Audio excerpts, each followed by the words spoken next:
Part 1. To listen to our weekly hour on conservation issues. First, you have some time to look at questions 1 to 4.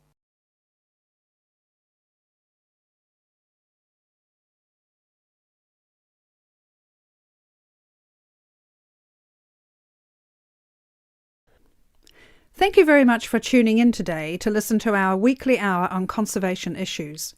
Last week we spoke about the impact of environmental changes on primates, and this week, to continue the theme, we have invited in a specialist by the name of Professor Andrew Ripley, all the way from USA, to tell us more about the problems faced by the cat family. Professor Ripley, thank you very much for joining us today. It's my pleasure. Thank you very much for inviting me. So I understand that you spent a great proportion of your time travelling the globe and monitoring changes in population levels of the cat family. Yes, that's correct. Of course, we're not talking about the domestic cat here, but their majestic cousins such as the lion, tiger and jaguar, to name but a few. Which member of the cat family do you yourself find to be the most fascinating?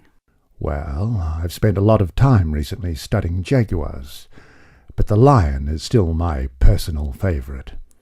It is the world's most social cat, and unusual in the way in which it chooses to group together with others of its species. Prides of lions basking in the sunshine are probably one of people's most vivid perceptions of the African bush. Yes, certainly. I totally agree with you.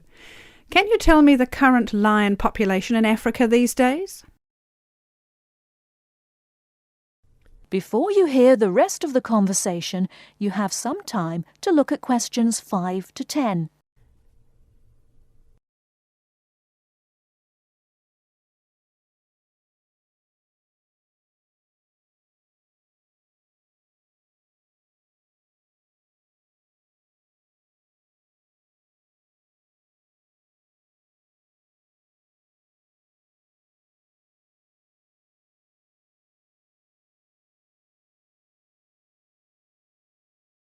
Now listen and answer questions 5 to 10.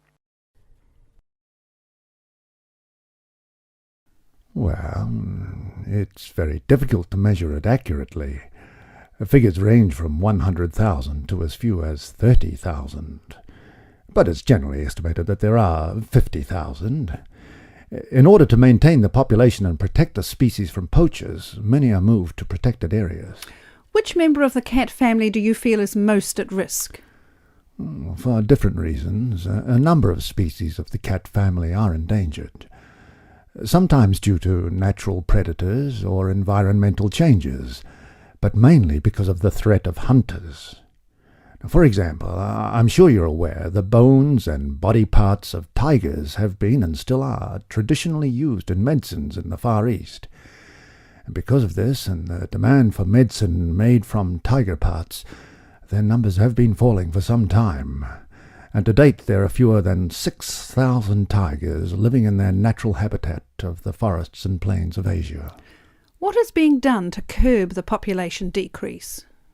Well, specialists such as myself work closely with conservationist groups such as the World Wildlife Federation, or WWF, to protect tigers from illegal hunting. WWF considers the drop in tiger numbers to be catastrophic, and they are working hard to conserve the populations in China, India, Indonesia, Malaysia, Thailand, Vietnam, and Russia. I understand that poaching is not the only problem faced by the leopard. Let me get this right. Is it the snow leopard which lives in the mountains in Asia? Yes, it is. Poaching has been a problem, but not the most important. Its natural prey, the animals it hunts, is declining too. Its natural habitat in high-altitude areas, specifically the pastures, is threatened by the growth of agriculture. It is this that is causing the main problem for the snow leopard. It is going to be extremely difficult for numbers to recover, but again, the WWF has been working hard to continue to fund projects to aid the snow leopard in Nepal and Pakistan, and hopefully Bhutan very soon. Well, this is fascinating information you are giving us, Professor. We are just going into a short commercial break. When we come back, I have a few questions for you about the puma and the jaguar. Remember, listeners, there will be an opportunity to phone in and voice any opinions or questions you may have for the Professor in 10 minutes.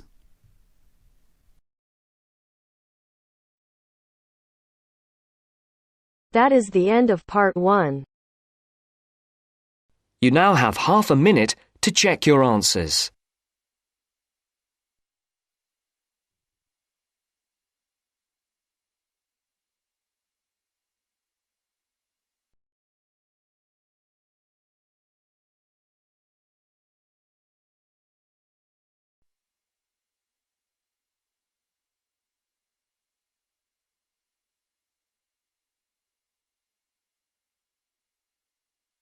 Now turns to part 2.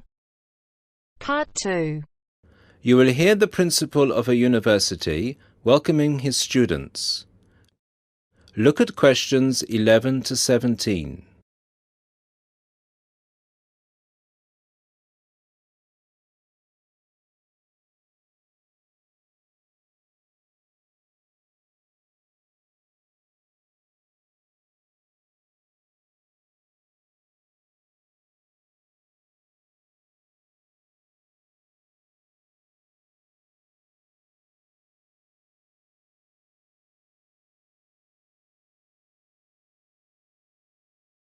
Listen to the first part of the lecture and answer questions 11 to 17. Good afternoon, ladies and gentlemen. I'm Dr. Donovan, the principal of Don Levy University, and I would like to welcome you to the Dinglewood campus, which is one of the 3 campuses belonging to this university. This campus, Dinglewood, is where I have my office, and it's also the location of the Languages and Science campus, so some of you will be studying here. Dinglewood is the most northerly campus. The Business Studies blocks are in the Churchdown campus in the centre of town, and the Southern or Trailway campus, where history and architecture are situated, is to the south of the town. Those of you who are enrolled in any of those courses will be taken to your respective buildings at the end of this meeting. Those of you studying on the Dinglewood campus, you will have a tour later too. This building we are assembled in is the office or administration block, Block 39, and is where the weekly meetings are held. You are welcome to attend these meetings, as are all the university staff. You may want to, as many university issues are discussed at these weekly meetings. The meetings take place at 1:30 every Tuesday, so please stop by. 2 other important buildings are also located on this campus, the cafeteria and the on-site shop. You can purchase all the required books and any stationery you need for your courses at this shop. Please bear in mind that even though you have shown your ID passes to enter the site, you still need to use them again to buy anything in the shop or cafeteria. This is for security reasons. Now look at questions 18 to 20.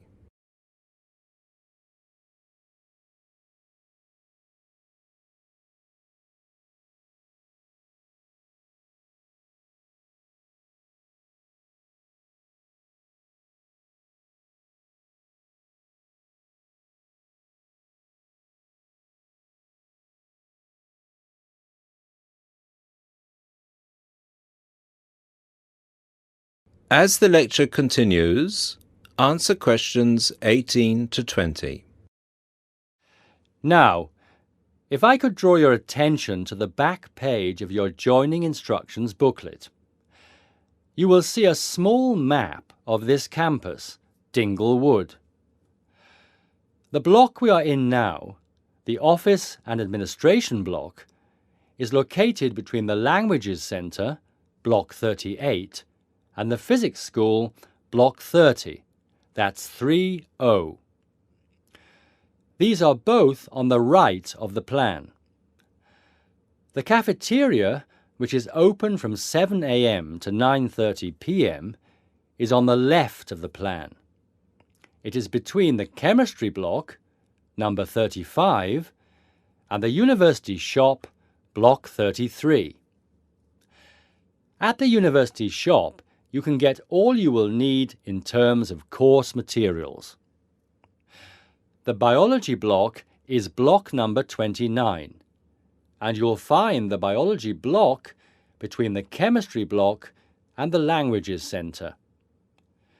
Be careful with the numbers, as they are not always logical. As you will see, there are gardens on the right-hand side of the gate.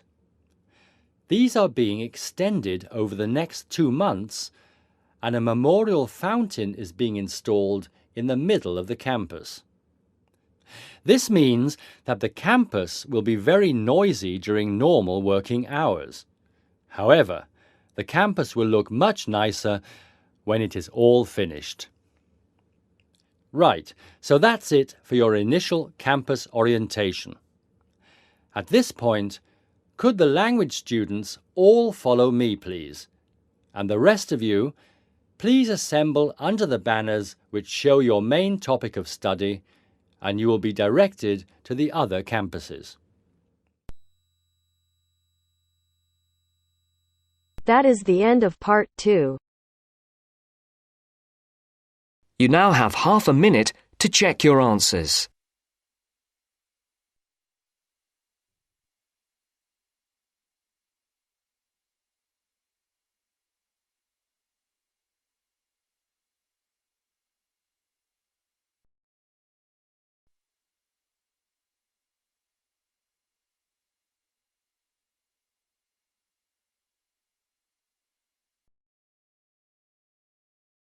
Now turns to part 3. Part 3. You will hear a conversation between Wolfgang and his new friend Mary, who has already been at the college for a few months. In the first part of the conversation, they're talking about a social activity program at college. First, you have some time to look at questions 21 to 26.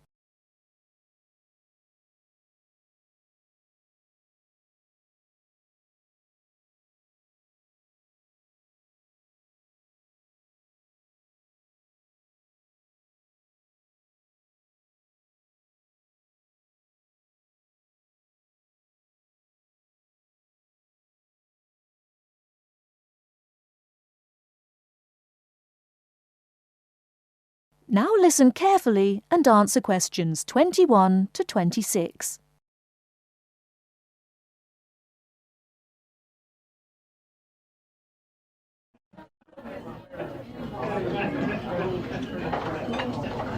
Hi, Wolfgang. Ah, Mary, how are you? Oh, fine. How's it going? Have you just had a class? Yes, I just finished my listening class. It was a little bit difficult. Yeah. It's always difficult when you first arrive somewhere. I found it quite hard when I first arrived. But you know what really made a difference? Was going on these social activities that the college arranges for you. It gives you a chance to practice your English and... I've heard that the college is pretty good about organising those kinds of things. How do I find out about it? Well, I've just picked up a schedule today. Let's have a look at it. Here it is. What is it? A schedule for this week or...? Yeah, let's have a look. Okay, yeah. Maybe we can do some things together, in fact. Yeah, that would be great. So... Let's see. What are they doing tonight? Monday night? Well, they've got singing with guitar. So I went to this last week. Oh, really? Yes, it's quite good fun. Is it pretty good? Yeah. What do they do? Do they have a concert or...? They teach you, modern and traditional songs. Well, I'm not much of a singer, but, Oh, come on. You should go. It's really good fun. Well, I suppose it'd be a good way to practice my English. Yeah, 'cause kind of British folk songs and things. It's really interesting. Oh, but look at that. That starts at 8. But I notice at 9 o'clock there's a late night coach to Cambridge for a film. I think I'd want to go to try that. What time does this singing thing finish, do you know? Oh, well, usually it kind of lasts about 2 hours. But I mean, we can always leave earlier. They don't mind. Oh, okay. So we can do both then? Yeah, so... Right, so that's at 9 o'clock. Yeah. What movie is it? Let me see. Oh, it's Rocky. Have you seen it? Rocky? Oh, that's the one with Richard Dreyfuss, isn't it? Richard Dreyfuss? No, it's Sylvester Stallone. Oh, yes, I remember now. American movie. Yes, I haven't seen that. I want to see that. Good, let's go to that. All right. Oh, okay. Oh, did you see on Tuesday that there's a tennis tournament? Tennis? What time is that? Well, that's at 4 o'clock in the afternoon. Where is it? Is it on campus, or...? No, it's at Wembley, so that's in London.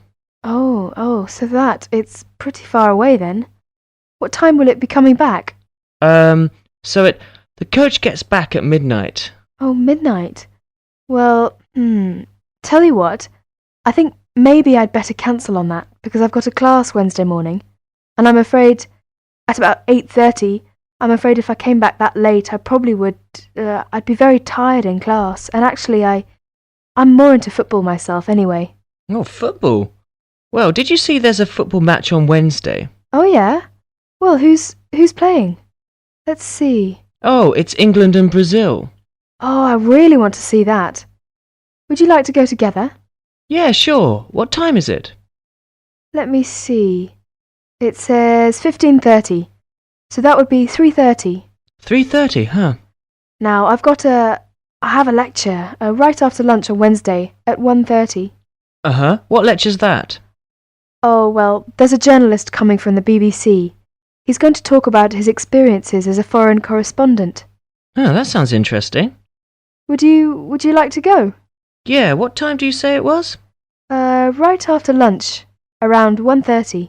Oh, 1:30. I have a class then. Oh, yeah.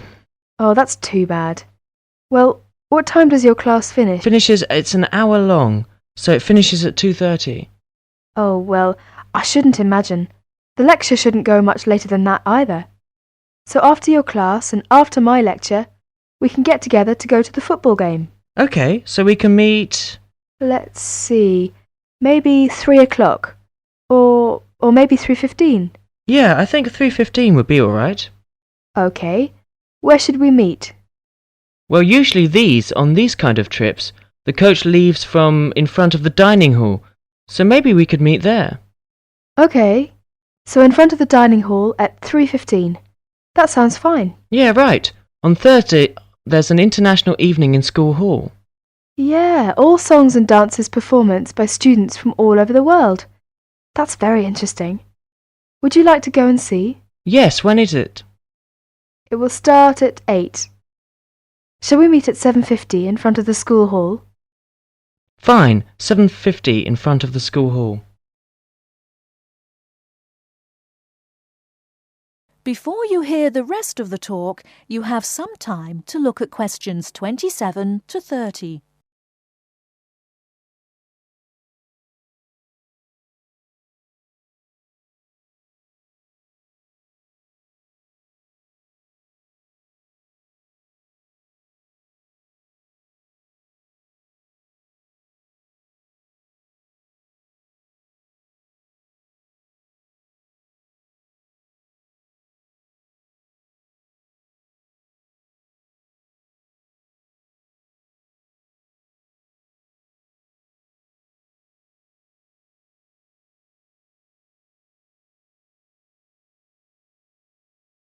Now listen and answer questions 27 to 30.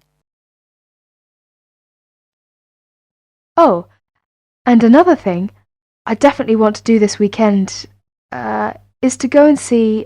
they're going to have a trip to Stratford on Avon. I think it's on Let me see, what day is that? Friday, I think my roommate told me. Oh, Friday. Would you like to go to that? Yeah, but are you sure it's Friday? I thought that's what he said, but I might have been mistaken. Well, usually these things are on weekends. Right. Let's see here. Oh, you're right, yeah, Saturday morning, 8:30. Aha. Right, Friday's the disco. Oh, disco. Yeah. So actually I've arranged to go with some of my friends. So if you'd like to come along with us. Oh, that would be very nice, yeah. Yeah, you can meet some more students. Oh, well, what time shall we go to that then? Well, it starts at... what time? 8:30, but we don't want to go too early. So let's say 9 or 9:30. Let's say 9:30. Okay, yeah, we can meet there, but we'd better not stay too late because the Stratford thing is, pretty early in the morning. The bus will be leaving at 8:30. Oh, yeah, right. So we want to make sure we get up for that. Yeah, say, by the way, this trip, since it's, quite a way away, do we have to pay anything extra for that, or is it free? Well, usually most of the trips are free. But, yeah, for these ones which are quite a distance away, then we usually have to pay a little bit extra. Is it a lot, or...? No, it's usually about £25, something like that. Oh, well, do we have to tell them ahead of time that we're going to go? Yeah, usually you have to sign up a couple of days in advance, so... Oh, where do we do that? Well, you do that at the Student Services office. So you have to go and see one of the social activities officers. Oh, so I just tell them that I want to go, and to pay my money and then sign my name. Well, I think I'll go ahead and do that today. Actually, I've got some free time right now. Do you know where I go to do that? Yeah. It's the Student Services office. It's just across the road from here. Oh, okay. Well, across the kind of... You mean the green building over there? Yeah. So it's on the second floor. Oh, okay. Well, tell you what, are you going to the Shakespeare thing? Yeah, sure. Would you like me to go ahead and sign you up as well? Oh, yes, yeah, that'd be great. But, well, I haven't got any money on me at the moment. Oh, don't worry about the money, that's fine. You can pay me back this evening. I'll go and sign us now, and then when I meet you tonight at the singing, you can, give me the money then. Oh, well, if you are sure, that'd be great. No, it's no problem. Okay. Oh, is that the time? I'd better go. I've got a class. I'll be late. Okay, sorry. I'll see you later then. All right, see you tonight. Bye. Bye. That is the end of part 3. You now have half a minute to check your answers.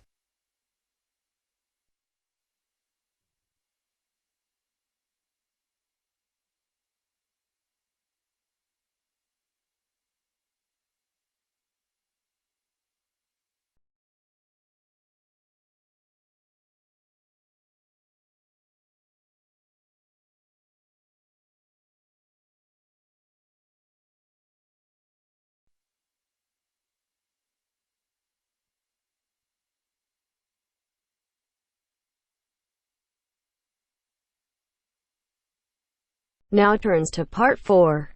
Part 4. You're going to listen to a talk about tea in the UK. First, you have some time to look at questions 31 to 40.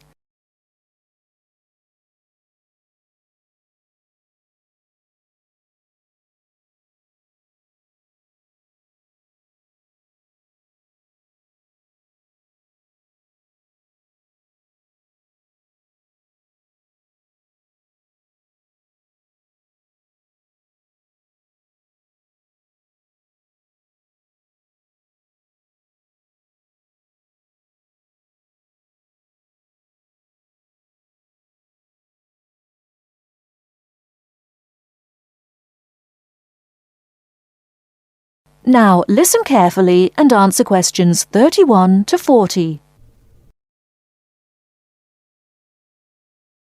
During the 1930s, there was a popular song which had the title Everything Stops for Tea, and to millions of British people, a restful cuppa is still an ideal way to relax for a few minutes from the rigours of the day. The English custom of drinking tea has its roots in the 17th and 18th centuries. When first imported to Britain, the exotic cha, or cha, as the Chinese tea was variously called, was considered a man's drink to be enjoyed with colleagues at London coffee shops. These were popular meeting places for many walks of life: politicians, lawyers, poets, actors, and writers. Many London clubs began in this manner, and the famous Lloyd's Insurance underwriters started out as Lloyd's Coffee House. In 1706, the first coffee house that offered tea was Tom's Coffee House, owned by Thomas Twining. He realized that he needed to introduce an added attraction to compete with the many other coffee houses in London, and tea was rare, exotic, and extremely expensive. With these credentials, tea became an exclusive drink and enabled Twining to open a tea shop under the sign of the Golden Lion in the Strand.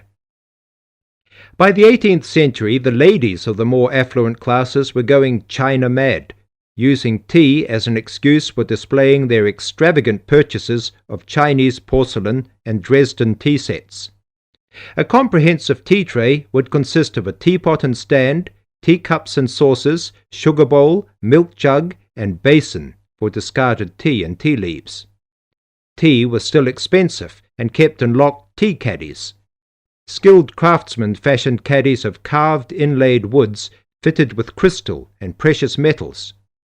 To ensure the servants weren't tempted by this priceless commodity, the caddy was kept locked, and only the mistress of the house held the key and prepared tea when guests came to visit.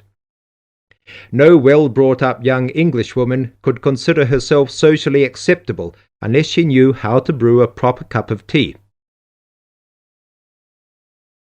As the 18th century progressed, changes in commerce and working hours resulted in the main meal of the day being taken much later in the evening.